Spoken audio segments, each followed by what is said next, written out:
संख्या है 22,67,000 के पार। कोरोना से अब तक 45,353 लोगों की मौत हो चुकी है। वहीं 24 घंटे में कोरोना से 887 लोगों की अब तक दुखद मौत हो चुकी है। ताजा आंकड़े क्या हैं? कोरोना महामारी के मद्देनजर हम आपको बड़ी खबर के माध्यम से यहां पर बता रहे हैं। आप देख सकते हैं कि लगातार कोरोना के केसेस बढ़ रहे हैं। हालांकि सरकार और प्रशासन इस पर अपनी निगरानी बनाए हुए है। मुंबई, दिल्ली, पुणे से लेकर कोलकाता आने वाली जो सभी फ्लाइटें उन पर 31 अगस्त तक रोक भी लगा दी गई है। ये अपडेट आपको दे रहे हैं कोरोना को लेकर कि मुंबई, दिल्ली, पुणे से कोलकाता आने वाली सभी फ्लाइट पर 31 अगस्त तक रोक है कोरोना की वजह से, क्योंकि बेतहाशा केसेस कोरोना के बढ़ रहे हैं, जो कि एक चिंता का विषय है। तो पूरे देश में क्या ताजा आंकड़े हैं, बड़ी खबर के माध्यम से हम आपको यहां पर बता रहे हैं, ताजा अपडेट दे रहे हैं आपको। यूपी में क्या हालात हैं वो भी हम आपको बता रहे हैं। प्रदेश में 47,878 एक्टिव केसेस अब तक आ चुके हैं।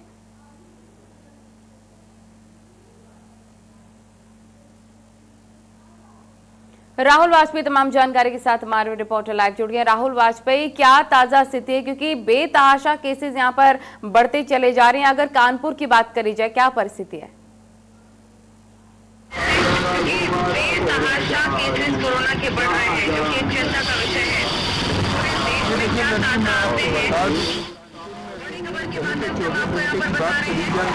तो करीब 240 केस कल निकल कर सामने आए, एक्टिव केस हैं, जिनमें पुष्टि हो गई कि ये कोरोना संक्रमित है। इसके अलावा 8 की मौत हो गई। लगातार मौतों का सिलसिला कानपुर में भी बढ़ता जा रहा है और लगातार आंकड़ा भी बढ़ता जा रहा है। मैं आपको बता दूं, कानपुर में इस समय 8,836 का आंकड़ा है। स्थिति बेहद ही खराब हो चुकी है, बदतर स्थिति हो चुकी है। जिला प्रशासन, ठीक है, बहुत शुक्रिया आपका। तकनीकी खामी के चलते ठीक से आपकी आवाज राहुल वाजपेयी आ नहीं पा रही है। बहुत शुक्रिया तमाम जानकारी के लिए। और लाजमी है कि कोरोना में भी रफ्तार के साथ केसेस बढ़ रहे हैं और अब नए आंकड़े सामने आने लग गए हैं, नए कंटेनमेंट जोन बनने लग गए हैं। वहीं पर आपको बताएं कि यूपी के डिप्टी सीएम दिनेश शर्मा की तबियत भी अचानक से बिगड़ी है, क्योंकि कोरोना पर वो मीटिंग कर रहे थे।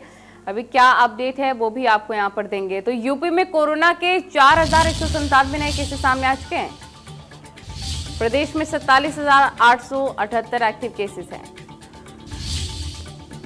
प्रदेश में 47,878 एक्टिव केसेस हैं और यूपी में क्या परिस्थिति हम आपको बड़ी खबर के माध्यम से बता रहे हैं।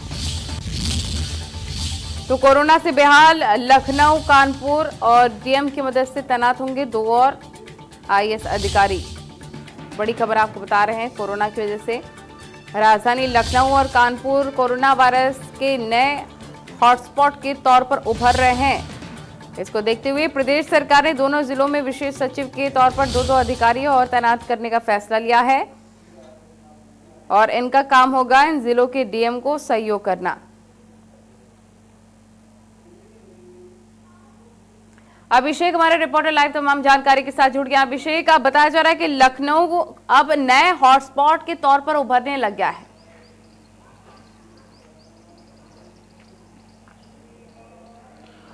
नीली, देखिए, जो लखनऊ की कोरोना की रफ्तार है उसको देखते हुए नए हॉटस्पॉट में तेजी आई है और लगातार जो संक्रमण फैला है उसके तहत ये देखा जा रहा है कि संक्रमण की रोकथाम में जिला प्रशासन और स्वास्थ्य विभाग पूरी तरह से फेल है। फिलहाल संक्रमण रोकते हुए नहीं दिख रहा है। वही नतीजा है कि कानपुर और लखनऊ में जो नोडल अधिकारी हैं उनमें एक नोडल अधिकारी और अतिरिक्त नियुक्त किया गया है, जिसका सिर्फ और सिर्फ यही होगा कि जिला प्रशासन का सहयोग करना, शहर के जो डीएम है उनका सहयोग करना और कोरोना की रोकथाम में पूरा प्रयास करना। तो ये सारी चीजें सामने आ रही हैं। लेकिन राजधानी की हालत जो लखनऊ की है, प्रॉपर बात करें हम सिर्फ लखनऊ की, तो लखनऊ में हालत बेहद ही खराब है। चाहे वो अस्पतालों की हो, चाहे वो एम्बुलेंस सेवाओं की हो। आए दिन एम्बुलेंस सेवाओं की हड़ताल पे जाना और तथा समय से उनको मरीजों को अस्पताल ना भेज पाना, ये भी एक बड़ी नाकामी है। जीवीके कंपनी के कल कर्मचारी हड़ताल पे रहे, सेवाएं बाधित हुई। उसके उपरांत यदि लखनऊ की और तस्वीर आप गहराई से समझे तो लखनऊ में जो निजी अस्पताल हैं उनकी मनमानी तेज हुई है और वो अस्पताल अब मरीज के भर्ती के समय ही 1.5 लाख रुपए की मांग करते हैं और 1.5 लाख के बिना जमा कराए, अस्पताल में भर्ती नहीं करते हैं। तो लखनऊ के जो 10 निजी अस्पताल चिन्हित किए गए हैं, आखिरकार वो सवालों के घेरे में है। उनमें मरीज जाते हैं, पैसा भी लगाते हैं, उसके बाद मरीज बचता नहीं है कोरोना काल में। तो ये जिला प्रशासन को अब समझना पड़ेगा कि आखिरकार ये लापरवाही, और यदि ये आप ढील देंगे निजी अस्पतालों में तो बेहद तस्वीरें खराब होंगी राजधानी लखनऊ की। और वही कारण है कि जो कोरोना संक्रमण का आंकड़ा है वो तो रुक नहीं रहा है, इसके अलावा जो मौतें हैं वो भी नहीं रुक रही हैं, तथा निजी अस्पतालों की मनमानी पे भी डीएम अभिषेक प्रकाश रोक नहीं लगा पा रहे हैं। नलिनी। बिल्कुल अभिषेक, और बताया जा रहा था कि डिप्टी सीएम कोरोना पर मीटिंग कर रहे थे, उनकी हालत ठीक नहीं है, अभी उनकी स्थिति को लेकर क्या अपडेट है? देखिए, दिनेश शर्मा कल दौरे पे थे और लगातार इंडिया न्यूज ने आवाज उठाई थी कि आखिरकार लखनऊ से 6 मंत्री हैं और सिर्फ घर में एसी में बैठ के कोरोना को निपटाना चाह रहे हैं, कोरोना पे नियंत्रण करना चाह रहे हैं। ये इंडिया न्यूज ने आवाज उठाई थी और ये इसी का नतीजा है कि दिनेश शर्मा कल जो प्रदेश के अन्य जिले हैं वहां पे मीटिंग के लिए गए थे, लेकिन जो उनकी स्थिति हुई, अचानक उनके नाक से खून आना, उसके बाद उनको घबराहट हुई और जिसके चलते जिला प्रशासन ने आखिरकार वहां के जो अस्पताल है वहां पे भर्ती कराया था और आखिरकार उनको 2 घंटे में ही पूर्ण रूप से इलाज मिल गया था और वो राजधानी लखनऊ शाम को 6 बजे आ चुके थे। और अब की स्थिति यदि बात करें तो अब की स्थिति उनकी बिल्कुल स्वस्थ है और पूर्ण रूप से वो अपने स्वस्थ में है और घर पे है। लेकिन जो तबीयत खराब होने की बात थी उसमें पूरी स्वास्थ्य विभाग ने लगाम लगा दी, फिलहाल वो स्वस्थ हैं। लेकिन ये एक दिनेश शर्मा की ही बात नहीं है, पूरे प्रदेश वासियों के लिए बात है कि इस कोरोना काल में आखिरकार किस प्रकार से आदमी सुरक्षा सावधानी का ध्यान रखे, अपने परिवार को कैसे बचाए और खुद को कैसे बचाए, जिसके चलते ही जिला प्रशासन पूरे दावे कर रहा है और लगातार जो प्रयास कर रहे हैं उसमें ये नाकामी देखी जा रही है और कहीं भी लखनऊ में लगाम लिखती नहीं दिख रही है। वही कारण है कि उत्तर प्रदेश सरकार के 6 7 मंत्री आखिरकार पीजीआई में भर्ती हैं और उनमें अब जो ब्रजेश पाठक है और डॉक्टर महेंद्र सिंह हैं, इन दोनों मंत्रियों पे अब कल की तारीख की बात करें तो कल थोड़ा सा सुधार आया है, लेकिन जो हालात हैं वो बेहद नाजुक बने हुए हैं। नलिनी, बहुत शुक्रिया आपका तमाम जानकारी साझा करने के लिए। उत्तर प्रदेश में रफ्तार के साथ केसेस बढ़ रहे हैं कोरोना के और लापरवाही बरतना खतरा साबित हो सकता है, क्योंकि जिस तरह से केसेस बढ़ रहे हैं वो चिंता का विषय। आगे बढ़ेंगे और आपको बताएंगे उत्तराखंड में क्या ताजा अपडेट है। 10,000 के पार कोरोना मरीज हैं उत्तराखंड में। प्रदेश में कोरोना के 389 नए केसेस हैं। सबसे ज्यादा 178 मामले हरिद्वार से सामने आए। उत्तराखंड में 3,000 से ज्यादा केसेस सामने आ चुके हैं। तो अपडेट आपको दे रहे हैं उत्तराखंड में क्या ताजा स्थिति है। कोरोना महामारी के मद्देनजर प्रदेश में कोरोना के 389 नए केसेस सामने आ चुके हैं, जो कि चिंता का विषय है। 3,547 एक्टिव केस।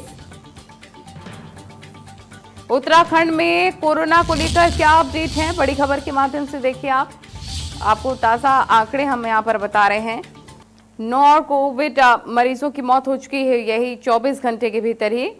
10,000 के पार अब संक्रमण भी फैलता जा रहा है। उत्तराखंड में 10,000 के पार कोरोना केसेस, 134 की मौत भी हो रही है और 24 घंटे में जो केसेस सामने आ रहे हैं वो डराने वाले आंकड़े हैं। सुभाष गौड़ देहरादून से हमारे रिपोर्टर लाइव जुड़ गए हैं। सुभाष गौड़, क्या ताजा परिस्थिति है, क्योंकि लगातार केसेस उत्तराखंड में बढ़ते हुए नजर आ रहे हैं। सैंपलिंग टेस्टिंग की अगर बात कर ली जाए, क्या व्यवस्था है?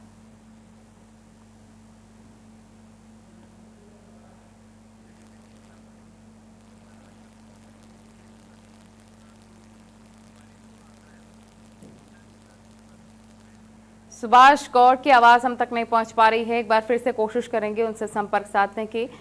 उत्तराखंड में 10,000 के पार कोरोना केसेस सामने आ चुके हैं, जो कि चिंता का विषय है। और आपको बता दें क्या परिस्थिति है उत्तराखंड में। अब आइसोलेशन से होगा कोरोना मरीजों का इलाज, होम आइसोलेशन से, बता दें, जहां पर सरकार ने एक नई व्यवस्था इसको लेकर शुरू कर दी है। तो एक नई पहल यहां पर सरकार के द्वारा भी की गई है कि उत्तराखंड में भी अब होम आइसोलेशन से कोरोना मरीजों का इलाज होगा। इसको लेकर व्यवस्थाएं भी सरकार ने शुरू कर दी है। अन्य राज्यों की तर्ज पर ही उत्तराखंड में भी अब इसको लेकर तैयारियां शुरू हो चुकी हैं। मुख्यमंत्री त्रिवेंद्र सिंह रावत ने होम आइसोलेशन को लेकर दिशा निर्देश जारी कर दिया है। सुभाष गौड़ एक बार फिर से हमारे साथ जुड़ गए। सुभाष गौड़, अगर आप तक मेरी आवाज पहुंच पा रही है तो आपसे जानना चाहेंगे कि होम आइसोलेशन की शुरुआत हो चुकी है प्रदेश में, इसको लेकर सरकार ने दिशा निर्देश भी जारी कर दिया है।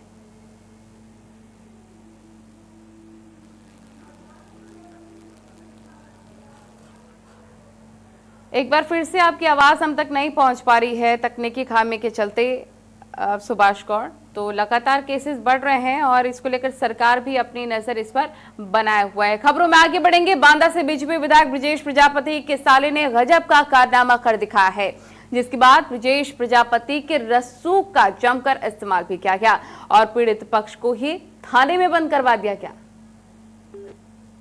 यकीन मानिए, झक्क सफेद बुशर्ट में बैठे इन महानुभाव का अगर आपको परिचय न दें तो इनको पीड़ित मानकर आप भी दूसरे पक्ष को पूछने लगे कि हाय देखो कितने मासूम इंसान पर अत्याचार हुआ।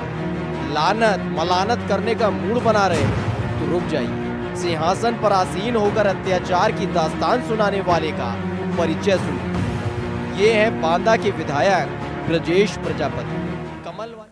इसी बीच बड़ी और अहम खबर से आपको रूबरू करवा दे, अपडेट आपको देते थे। बुलंदशहर से खबर मिल रही है, जहां पर मंजिलों की हरकत से छात्रा की मौत हो गई है। 2 मंजिलों ने सुदीक्षा भाटी पर कमेंट्स किए थे और 20 सड़क स्टंटबाजी कर रहे थे। दोनों मंजिले पीछा कर रहे मंजिलों ने बाइक से टक्कर मारी, जिससे अब बताया जा रहा है कि हादसे में होनहार छात्रा सुदीक्षा भाटी की मौत।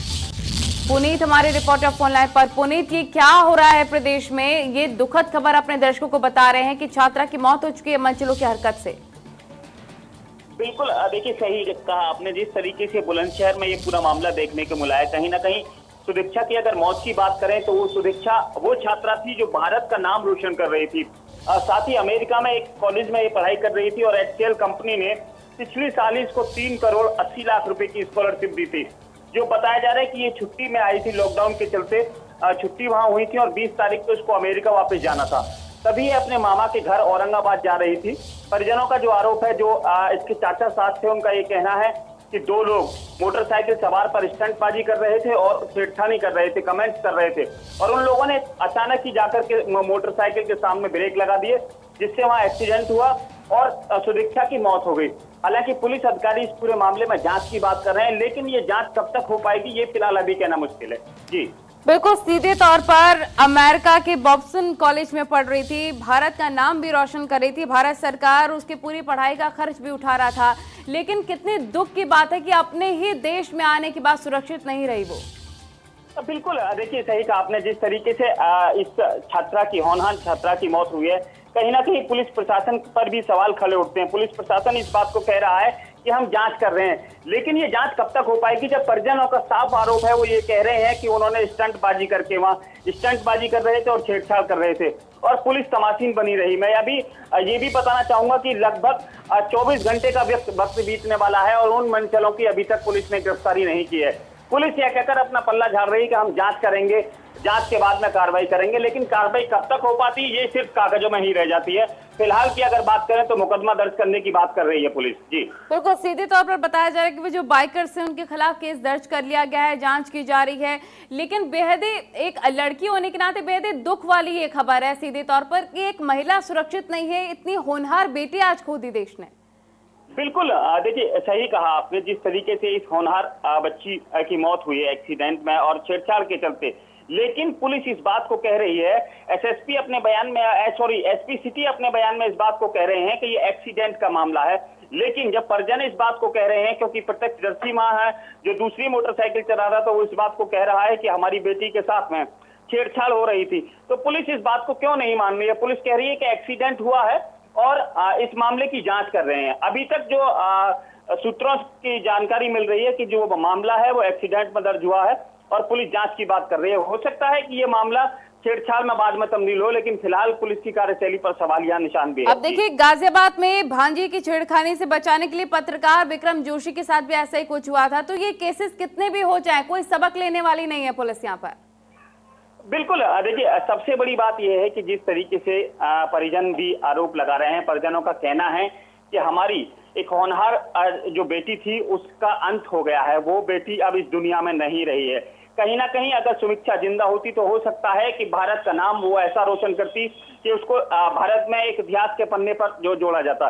लेकिन फिलहाल की अगर बात करें तो जिसके चलते बिल्कुल मंचलों के करतूत की वजह से एक होनहार बेटी देश ने खो दी। बहुत शुक्रिया आपका जुड़ने के लिए, तमाम जानकारी के लिए। परिजन काफी दुखी हैं, क्या कुछ कह रहे हैं एक बार सुनवाते हैं आपको।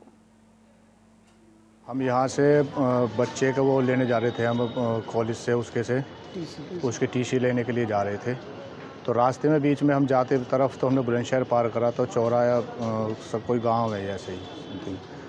उसके पास से बाइक एक बुलेट थी, उस बुलेट ने कई बार हमको ओवरटेक करा, फिर ऐसे घुमाया इधर उधर को घुमाया। हमने फौर और धीमी कर ली, स्टड से मारने लगा वो। स्टड मारने के बाद में हमने धीमी करी अपनी बाइक, फिर भी उसने और आगे से जाकर फिर एकदम हमारे आगे एकदम ब्रेक मार दी।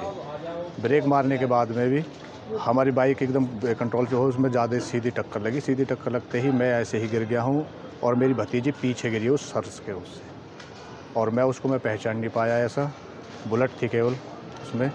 शुभिक्षा नाम की एक लड़की अपने चाचा के साथ अपने मामा के गांव जा रही थी। रास्ते में उसका एक्सीडेंट हो गया। एक बुलेट मोटरसाइकिल से उसके मोटरसाइकिल की टक्कर हो गई और जिसमें शुभिक्षा की दर्दनाक परिस्थितियों में मौत हो गई। अभियोग पंजीकृत कर लिया गया है और जो मोटरसाइकिल वाला था जिससे एक्सीडेंट हुआ है उसकी तलाश की जा रही है। तो बेहद दुख की बात है कि भारत के खर्च पर पढ़ाई कर रही थी सुदीक्षा और मंजिलों की वजह से, शोधों की हरकतों की वजह से आज देश ने एक होनहार बेटी खो दी। रुकेंगे छोटे से ब्रेक के लिए, खबरें लगातार जारी।